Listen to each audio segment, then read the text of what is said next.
this house, it needed to be like hardworking for us. We're sharing it with the public.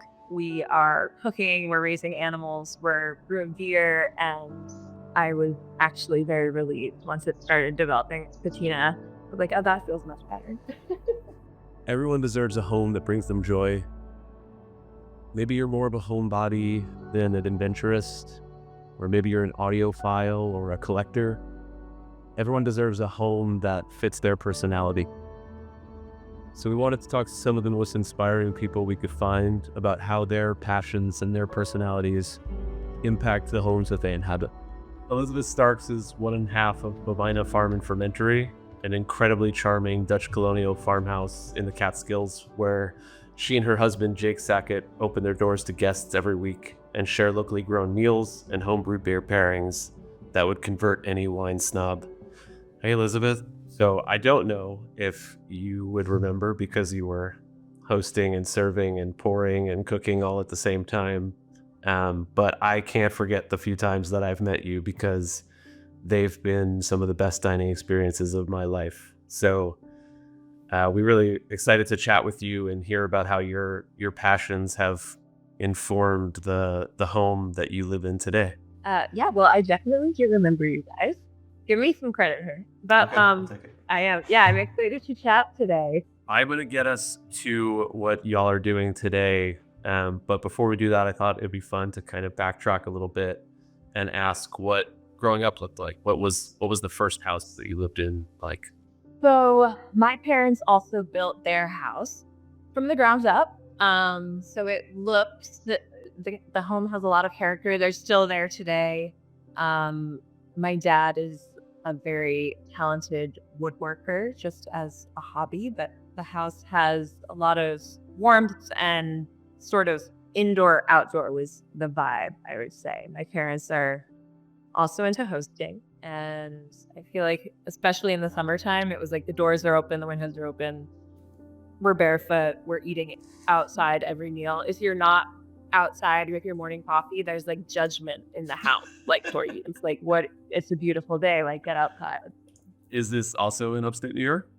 It's in the Hudson Valley, in Warwick, and I always called that like a small town. And I told Jake I grew up in a small town too, and then I visited him up here, and I was like, okay, yeah, small town. Ironic that it's Warwick. What Warwick has become in my mind, which we'll get to, is it's almost like a brewery town nowadays. Was there any inkling of that when you were growing up there?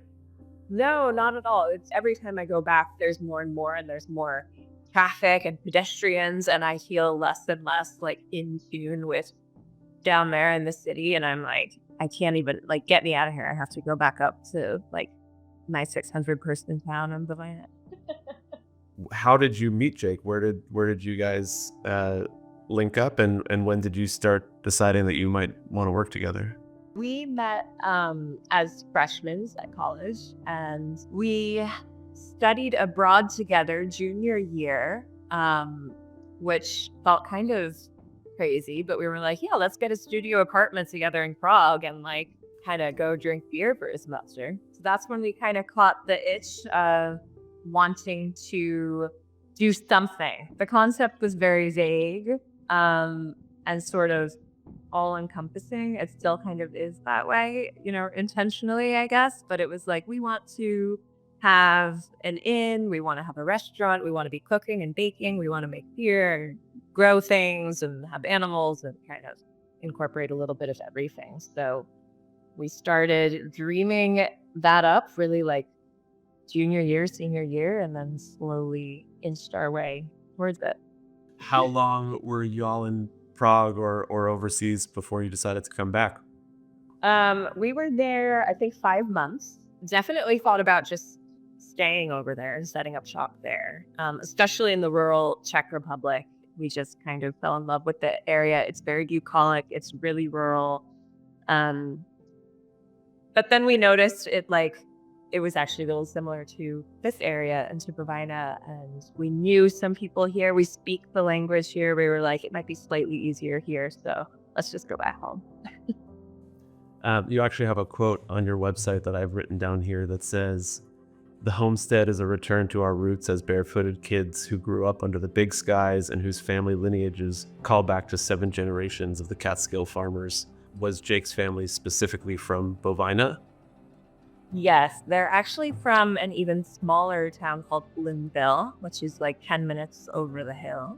But yeah, there's a little cemetery in Bloomville, and one day we were walking through and we found Sackett's from like 1830s there. So Wow. pretty cool. Yeah. What about the home that you're in today? Does Jake's family have a history with that home or that property, or is it just close enough to family? No, it was close. It was in the area. We really just had our eyes open for a few years. And this was, well before COVID. So there was not much happening up here in the way of real estate. And actually, this property had been sitting on the market probably for like 5 years. And I kept seeing it and kind of just kept glazing over it. And then one day we were like, let's just hike up. And there was nothing here. There was no house. There was no driveway. So we just we kind of bushwhacked our way up through the woods and like really dense brambles and just fought our way to the top and then got up here. And it was like this scenic view down the valley with the cows on the hills. And we were like, oh yeah, this could be it. This could be the spot. So the two of you built both then your home and the barn from ground up? Yeah, that kind of became the vision once we realized like the perfect old farmhouse that also had space for a brewery and also had a big open tavern style room, and also that it was like not something that existed yet. Well, it's an incredible place. I'll say it has such an incredible, 19th century, like Dutch Colonial kind of, it feels like it's torn out of a painting. So obviously y'all have an intentional aesthetic. Is that you? Is that Jake? Is that a little bit of both of you? Yeah, it's a little bit of both. We were heavily inspired by this old tavern called the Hartwell Tavern that's situated like in the middle of this wooded walk in Concord. And eventually we showed up there one day with like literally tape measures and our sketchbook, and we're like peering in through the windows and mapping out room by room. But this house is not an exact replica, but we sort of bent it into what we needed. I was even going to go for like the low, like 7-foot ceilings for a minute, and then Jake was like far beyond that. He's too far. He might be hitting his head the whole time also. So. Yeah. So if you were in Boston and then Prague, when you got to Bovina, I would imagine that was an adjustment from city life to being back in the rural area. What was that adjustment like for you guys? Yeah, I think it really felt like a breath of much needed like fresh air. Literally, like we're not cool enough to be city people, so this felt like a nice homecoming. Were there things when you got back that you realized that you had to plan again in your home that city life didn't require? Yeah, life is messy up here. Like there's just dirt and mud, and then we got a bunch of animals. We got a bunch of sheep and chickens and ducks and donkeys. And there's a lot more planning in terms of like, you want yourself a nice mudroom situation up here, a place for your muck boots and your raincoats. But yeah, it's just dirty up here. The one other thing that I noticed when I've had the pleasure of coming to a meal was that it seems like you've built a real sense of community in the neighborhood. Is that something that you found when you got there, or is that something that you guys work hard to kind of foster? I think it's definitely here. It's been here for many years, especially since it's truly still an agricultural community. So there's still a lot of family farms. Our neighbors on both sides are farmers, and it's like a routine-based community. So they're waking up or getting their breakfast sandwich at the general store. That's where you can meet most of the people that live in this town if you go to the general store. See everyone everywhere. You go to the post office, the grocery store, the general store, you come home in the neighborhood, you're seeing the same faces. So the community just exists, and we're honored to kind of foster that and have a space, an additional space on the list for them to come and pick back and hang out. I mean, it seems like the community there directly informs the menu and the tastings that you guys have created. So can you tell us more about what you guys are doing nowadays?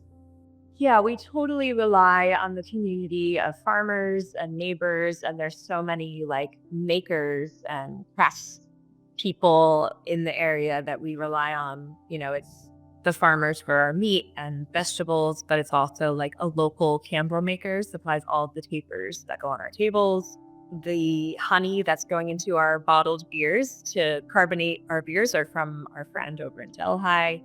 So really every piece of it is coming from someone that's doing something with the land here. If they're like raising bees or cows or growing vegetables or flowers, it's all coming from somewhere right around here, which we feel endlessly lucky and spoiled, and it's pretty incredible to witness. Is that a like a circular relationship, or are you in need of honey and then you can go find it in your neighborhood, or are you finding someone who's making honey and then changing your recipe based on what's available?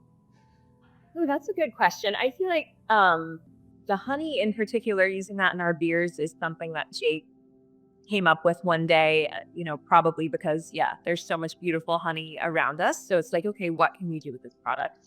So instead of, priming your beer bottles with sugar, honey is a beautiful source of sugar. So why not use that instead? So yeah, I think it's definitely a mix. But we always tend to find what we're looking for, no matter how sort of niche it may be. There's probably someone doing it, like a local basket weaver. Like, sure, probably somewhere. Incredible. Can you tell us what the programming or schedule looks like for you guys now, and maybe also what it looks like in different seasons? Yeah, so we have stuck with the Saturday dinners for like 3 years now, and I think we'll continue doing that. And we do it year round. So in the wintertime, not for the faint of heart, to get up that driveway and around the county. But as you know, but we're really committed to sticking it out and staying here. And, for us, it's just a quick walk down the stairs, and then we get to have a dinner party. And it's almost like selfish in the winter. We're like, yeah, everyone just come here to our house, and then we get to like party and enjoy. And it brings so much warmth and life to us and the home when it's just like the bitter, bleak world out there in February, March. It feels so good just to go downstairs and enjoy that with everyone. Well, as I've said, I've come by for a winter meal the last 3 winters, and it certainly feels incredibly cozy and warm to get into that space. That may be because getting to your home has been quite treacherous the last few times. The last time we were there, I think we ended up 20 or 30 minutes late because we were sliding backwards about 300-400 feet down the hill in a 4-wheel drive vehicle, attempting to get up a back road, which we should not have taken. But that was, yeah, you know what? That's my bad. I need to warn people about that mountain pass a little bit more. It's like definitely a no winter maintenance zone, and I failed to mention that. So note to self. No, noted. You guys have this incredible procession of these tall, mature trees. And since I've only been there in the winter, the path that kind of winds between them and leads to your front door, you're in like a soundscape of these cracking, beautiful, are they birch trees? If I remember that correctly. Mm-hmm.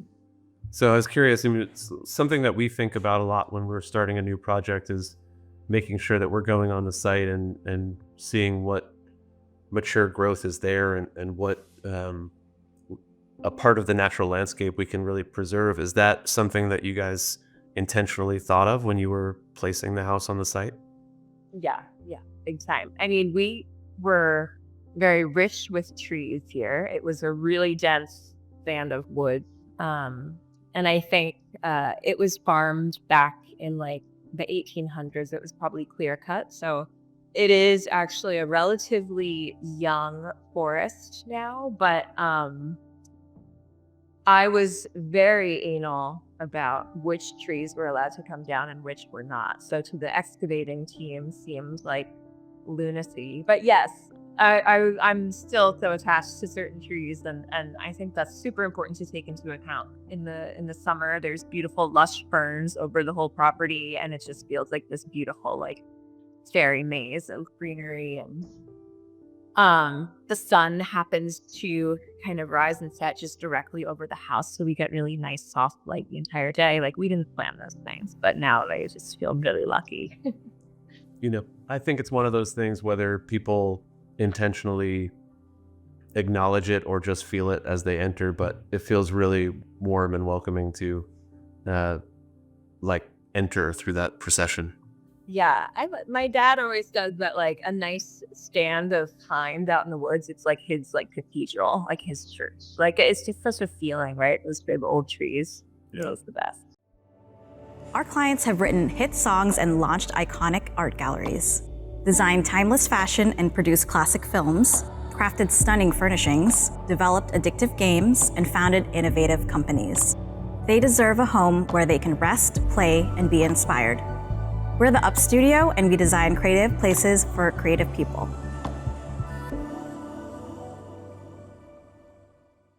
What other intentional choices have you guys made to make the home feel welcoming?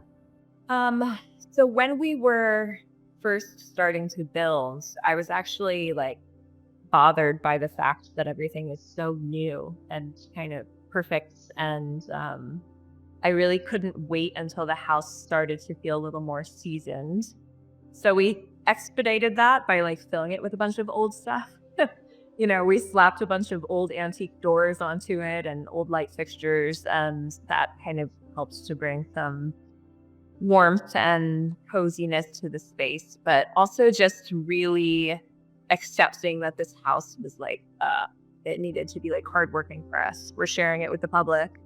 We are cooking, we're raising animals, we're brewing beer, and it got nicked and scuffed and scratched and stained pretty quickly. And I was actually very relieved once it started developing its patina. I was like, oh, that feels much better. Can you tell us how you've laid out the house intentionally to be ideal for welcoming so many people in on a regular basis?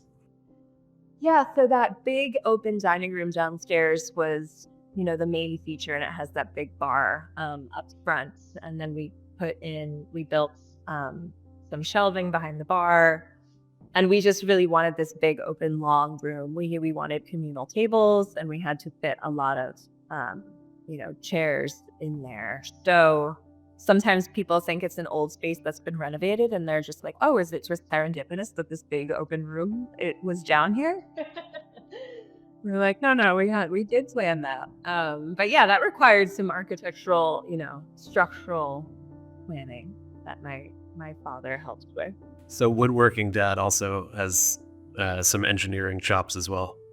Yes, he drew up the blueprints. He did it with his own house like 35 years ago. So he had all the books, and I told him to get them out and dust them off, and round two.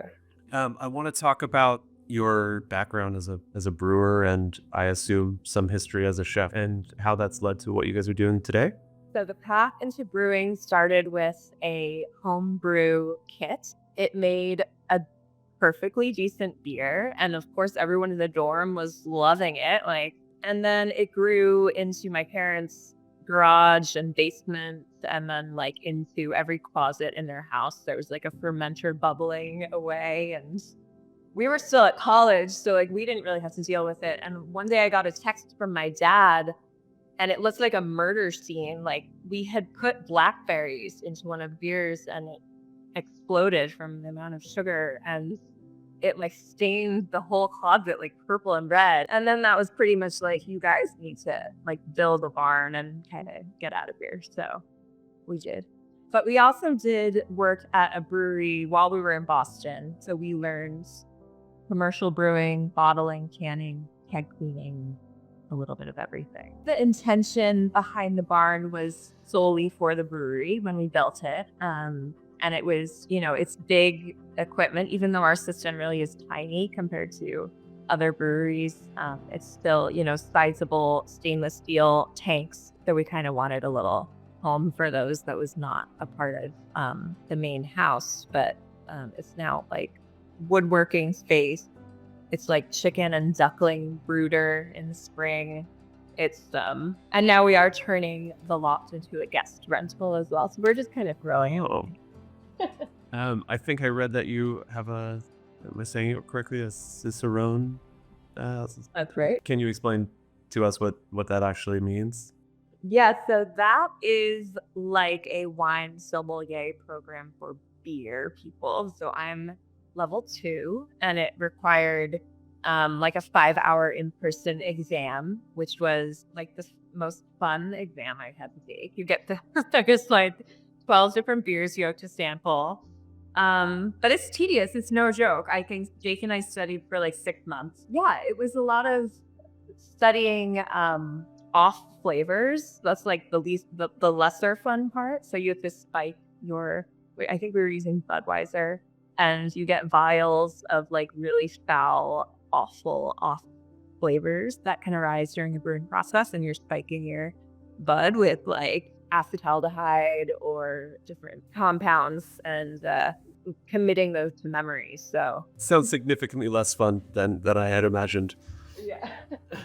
As somebody who's trained your palate and your sense of smell, how do you think about scent in a home?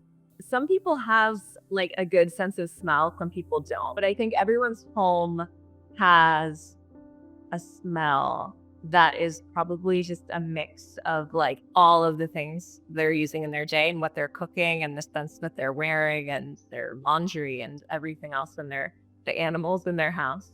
It all kind of makes this beautiful cocktail of like, what does your home smell like? I hope we're putting out something good. Question mark? Hopefully, actually, I read one time, I think it's Alice Waters. Before she hosts guests, she takes a little sprig of rosemary and burns them on her stove and then just leaves that out. And I thought that's such a beautiful hosting tip. I've been meaning to steal it. Wow, that's great.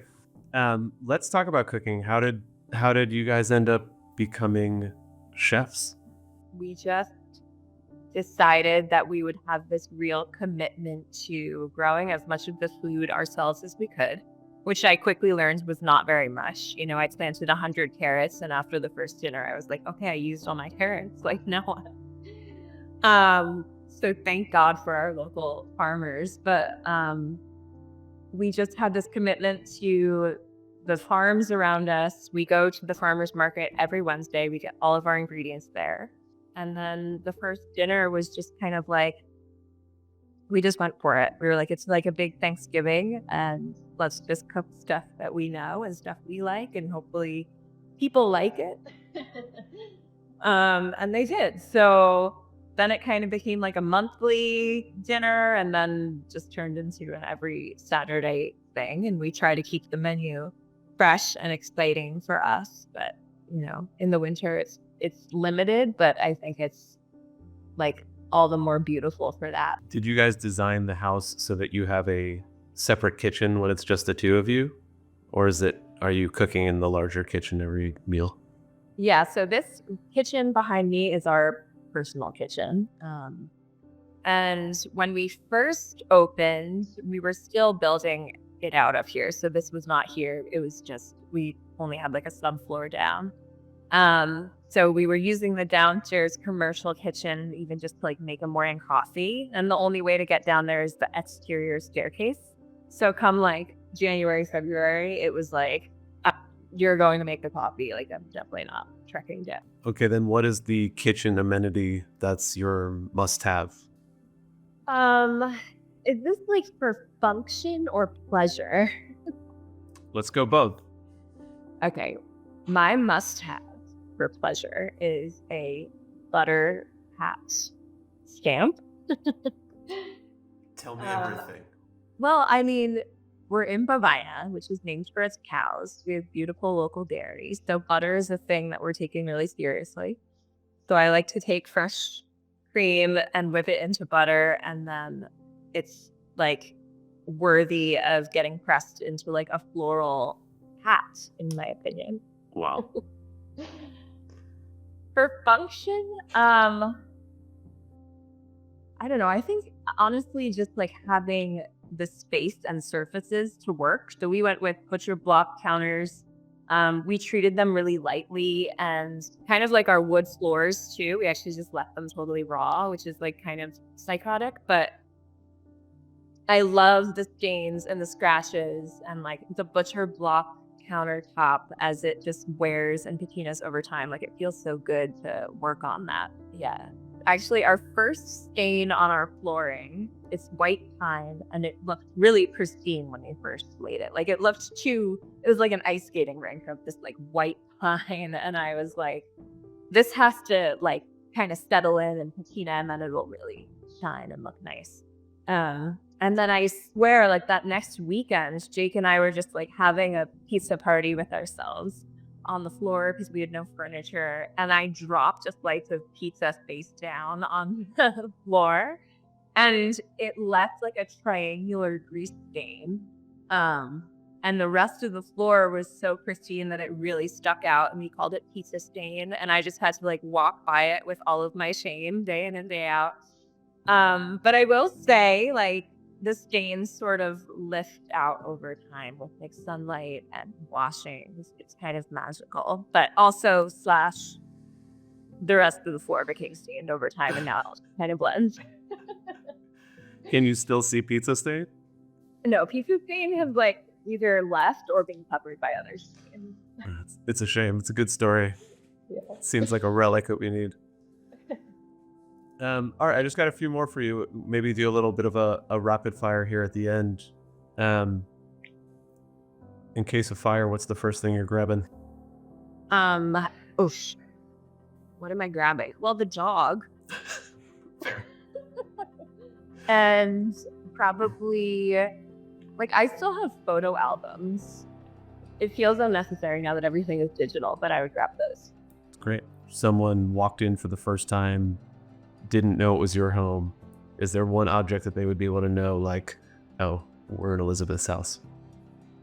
Well, in the corner of this room is a big loom, with like some weaving creation that it's been on there for like a year, collecting dust. But yeah, I think the loom would give it away. Friends know that I was searching for one for like a few years. So. Wow. So the local weaver in town is actually you. You don't need to go to the post office to find them. Yeah, that's the goal. Yeah, one day. And if you had to start again, what is something that you would add to a new home that you didn't do in this one? So we actually are planning to build ourselves a real house so that we don't have to live upstairs here forever. But it's on a neighboring piece of land. And we're planning on a big glass room, like mud room / place for / like greenhouse almost. I need a place for seedlings. That sounds exciting. And then last one, just to flip the script, what's the favorite part of your house today? I think I actually am looking at this stamp order that I recently did across like a peg rail and some doorways that we have, and it's one of those like perfectly imperfect things around the house where I actually chose to spend my birthday this past summer finally stamping this pattern onto the wall, which shows where my head is at for my birthday. I think it is kind of a good representation of the rest of the house in its messiness. I know I said it about 100 times in this call, but it's been such a pleasure anytime that you've welcomed us into your home, and I can see why you love it. So thank you so much for doing this with us. Thank you guys so much. Thanks for coming. Come back again soon. Come in the summertime. I think we have You don't to. have Yeah. to worry about that. Yeah. That trip process won't be so rough. The treachery of arriving is part of the charm. Yeah. Well, thank you for having me. This was so much fun. As we discuss in these conversations, we really believe that the best home designs are the ones that are the most personal. So if you're looking to pair your personality, your passions, and your lifestyle with home design amenities for a future project, jump over to our website or check out our card game, Personal Space.